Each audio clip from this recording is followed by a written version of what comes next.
Index आमर पहुंचुची 300 रु टपी गलानी आमे स्वप्न रे देखि नथिलु ताको भी तर्जुमा करिबा दरकार।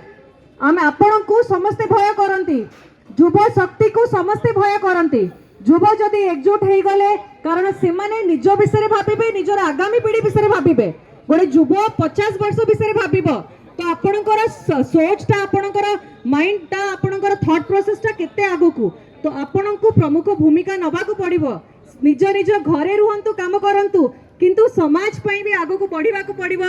दीपाद आपण कथा कहिबे, आपण विरोध रे लड़ाई करिवे, शामिल हबो। जहां भलो काम हबो ताकू भी मध्य समर्थन करिवे, जहां भलो काम होउची ताकू भी मध्य समर्थन करिबा।